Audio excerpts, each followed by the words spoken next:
Teenagers को स्नेह चाहिए, हस्तक्षेप नहीं।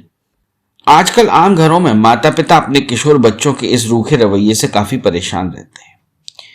घर के कामकाज और माता पिता की समस्याओं से जैसे उन्हें कोई मतलब ही नहीं रह जाता, और माता पिता उनकी इस बेरुखी को देखकर तनावग्रस्त रहते हैं। इस समस्या के बारे में मनोवैज्ञानिकों का कहना है कि यह तो किशोरावस्था का बवंडर है, जो कुछ समय के लिए उठता है और फिर शांत हो जाता है। वास्तव में किशोरावस्था वह अवस्था है जब बच्चा ना तो इतना छोटा होता है कि उसे बच्चों की श्रेणी में रखा जा सके, और ना ही इतना बड़ा होता है कि उसे वयस्क का दर्जा दिया जाए। छोटे भाई बहनों के लिए अब वह दीदी भैया बन चुके होते हैं, अतः वे उन खेलों में शामिल नहीं हो सकते। इधर वयस्क उन्हें अपने बीच में बैठने नहीं देते। प्राय माता पिता को कहते सुना होगा कि बड़ों की बातें सुनने में मजा आने लगा है तुम्हें, चलो भागो यहां से। शटलकॉक की तरह बेचारे किशोर इधर से उधर, उधर से इधर होते रहते हैं। किशोरों की इस अवस्था को रविंद्रनाथ टैगोर ने बड़ी ही खूबसूरती से चित्रित किया है। 14 वर्ष का लड़का घड़ी के पेंडुलम की तरह होता है। शायद अपनी इसी डामाडोल स्थिति से तंग आकर वह अपनी एक अलग दुनिया के सृजन का काम शुरू कर देता है। वह अपने इर्द गिर्द दीवारें खड़ी करने लगता है। यह दीवार कभी संगीत की दीवार होती है, तो कभी पेंटिंग और कविता लेखन की, कभी वह अपने मनपसंद उपन्यासों में डूब जाता है, तो कभी दोस्त यारों के शोरगुल में अपनी व्यथा को छिपाने का प्रयत्न करता है। खुद को बड़ों की दुनिया से काटकर वह इन दीवारों के बीच कैद हो जाता है। पर विडंबना तो देखिए, जब वह अपनी इस छोटी सी दुनिया में शांत रहना चाहता है, तो हम लोग उसकी दुनिया की चार दीवारी को भेद कर घुसपैठ करने की कोशिश करते हैं। हमारी कोशिश को विफल करने के लिए वह उन दीवारों को और भी अधिक ऊंचा और मजबूत बनाता जाता है, ताकि हम उस तक पहुंच ना पाए। तब हम कहने लगते हैं कि हमारा बेटा या बेटी तो हाथ से निकले जा रहे हैं, हमारी बात ही नहीं सुनते, हमें तो अपना दुश्मन समझने लगे, वगैरह वगैरह। पर माता पिता का ऐसा सोचना कतई उचित नहीं है। हर व्यक्ति के जीवन में किशोरावस्था के दौरान कमोवेश ऐसी स्थिति आती है। जरा अपने अतीत की यादों को ताजा करके देखिए। क्या इस अवस्था से गुजरते वक्त आपके अंदर हलचल नहीं मची थी? क्या आपके माता पिता और आपके बीच सदैव सब कुछ सामान्य और सहज ही रहा था? बड़े बड़े लोगों ने इस अवस्था के बवंडर को अपने भीतर महसूस किया है। विश्वविख्यात दार्शनिक नटेंट रसेल ने अपनी आत्मकथा में लिखा है, कुल मिलाकर मेरा बचपन खुशहाल एवं समस्या रहित बीता।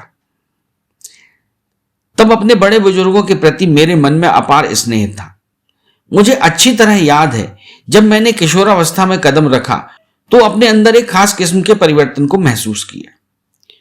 मुझे अशुद्ध भाषा में बात करने और अपने ही लोगों से झूठ मूठ यह जताने में मजा आने लगा कि मैं किसी की परवाह नहीं करता। जो काम वर्जित थे मैं उन्हें छिप छिपाकर किया करता। घर के बड़े बूढ़ों की आंख में धूल झोंकना मेरी आदत में शामिल हो गया था, और 21 वर्ष की आयु तक मेरा यही रवैया रहा। विख्यात मनोवैज्ञानिक एरिक एरिक्सन ने इस अवस्था को साइकोसोशल मोनिटोरियम कहा है, एक ऐसा आश्रय जहां व्यक्ति कुछ समय के लिए पड़ाव डालता है, कुछ देर यहां ठहर कर सुस्ताना चाहता है, तन्हा रहकर अपने भविष्य के बारे में कुछ निर्णय लेना चाहता है। अपनी मूक भाषा में वह आपसे कहता है, हमें कुछ समय के लिए अकेला छोड़ दो, हमें केवल अपने लिए जीने दो। इस एकांत को पाने के लिए वह दो तरह से कोशिश करता है। एक तो आपके द्वारा डाले जा रहे तरह तरह के दबाव को अस्वीकार करके, और दूसरे दुनिया भर की समस्याओं वास्तविकताओं से मुंह मोड़कर वह अपने कल्पना जगत में खोया रहना चाहता है। इस समय अपने शरीर के भीतर हो रहे जैविक परिवर्तनों के कारण वह तूफान ग्रस्त रहता है, जिससे उबरने के लिए वह अपने हिसाब से प्रयत्नरत रहता है। ऐसी स्थिति में किसी बाह्य दबाव को झेलने की क्षमता उसमें नहीं रहती। नतीजा यह होता है कि उसके माता पिता की हिदायतें भी उनके कानों से टकरा कर वापस लौट जाती हैं, और माता पिता प्रायः उसके इस व्यवहार को अपनी अवहेलना समझ बैठते हैं।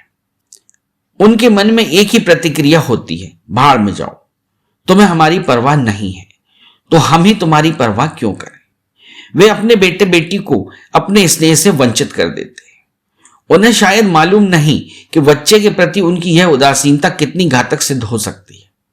मनोवैज्ञानिकों का कहना है कि इस उम्र में बच्चे को आपका स्नेह तो चाहिए, पर आपका हस्तक्षेप वे नहीं चाहते। हालांकि इस स्थिति से समझौता करना माता पिता के लिए आसान बात नहीं है और कई बार तो उन्हें खून का घूंट पीकर रह जाना पड़ता है, लेकिन इसके अलावा और कोई चारा भी तो नहीं है। उदाहरण के लिए, मां ने बेटे या बेटी का मनपसंद व्यंजन बनाया और प्यार से परोसते समय यह कह दिया, खा लो बेटा, यह तुम्हारे स्वास्थ्य के लिए अच्छा है। संभव है मनपसंद होते हुए भी वह उस भोजन को छुए भी नहीं, क्योंकि उसके मन में तुरंत यह प्रतिक्रिया होगी, अच्छा जी, तो आप हमें बताएंगे कि हमारे लिए कौन सा भोजन अच्छा है और कैसा भोजन बुरा है। जाइए, हम नहीं खाएंगे इसे। ध्यान रहे, इस उम्र में बच्चों को उपदेश सुनना कतई नहीं सुहाता। शायद इसी कारण उन्हें अपने माता पिता की अपेक्षा अपनी ही उम्र के संगी साथियों के साथ उठना बैठना, हंसी ठट्टा करना, उन्हें अपना राजदार बनाना ज्यादा अच्छा लगता है।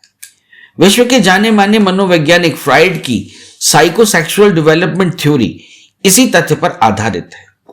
इनका मानना है कि इस आयु के ज्यादातर बच्चे अपना अधिक से अधिक समय अपने हम उम्र व समान सेक्स के बच्चों के साथ ही गुजारना चाहते हैं। लड़के को अपनी ही आयु के लड़कों और लड़की को अपनी ही आयु की लड़कियों के साथ मजा आता है। अपने हम उम्र बच्चों के साथ मिलकर वे अपनी समस्याओं को खुद ही सुलझाना चाहते हैं। प्रायः माता पिता को अपने किशोरों की इस आदत से भी चिढ़ होती है और वे क्रोधित होकर, तुम्हारे लिए तो दोस्त यार सखी सहेलियां ही सब कुछ हो गए और हम जिन्होंने तुम्हें पैदा किया पाला पोसा तुम्हारे कुछ भी नहीं लगते। ऐसी बात नहीं है कि इस उम्र में बच्चों को माता पिता की जरूरत महसूस नहीं होती या वे अपना दुश्मन समझने लगते हैं, बल्कि मनोवैज्ञानिक कार्ल राजर्स का कहना है कि इस उम्र में बच्चों को माता पिता की ओर से अनकंडीशनल पॉजिटिव सपोर्ट मिलना चाहिए। कहने का तात्पर्य यह है कि बच्चे के प्रति हमारा प्यार शर्तों पर आधारित ना हो। अपनी संतान के प्रति मां का स्नेह बिना किसी शर्त का ही होता है। हर बच्चे को मां व पिता दोनों का ही प्यार चाहिए, वह चाहे कितना ही नालायक क्यों ना हो। मां का ममतत्व उनके लिए कभी नहीं मरता, जबकि पिता का प्यार कभी कभार शर्तों पर आधारित होता है।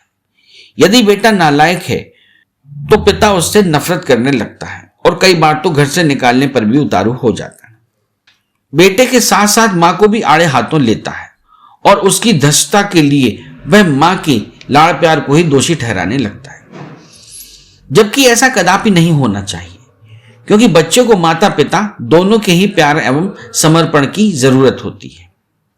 अपनी इस अवस्था के दलदल से निकलने के लिए उसे दोनों का ही सहारा चाहिए।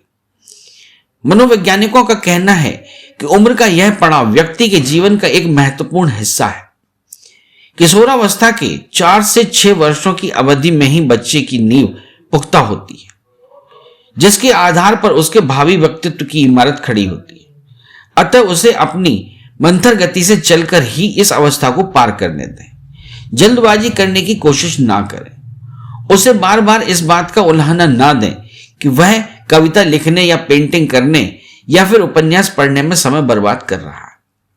हाँ, यदि उसकी सोहबत खराब है, वह किसी गलत राह पर चल रहा हो, तो आपको थोड़ी सतर्कता से काम लेने की जरूरत होगी।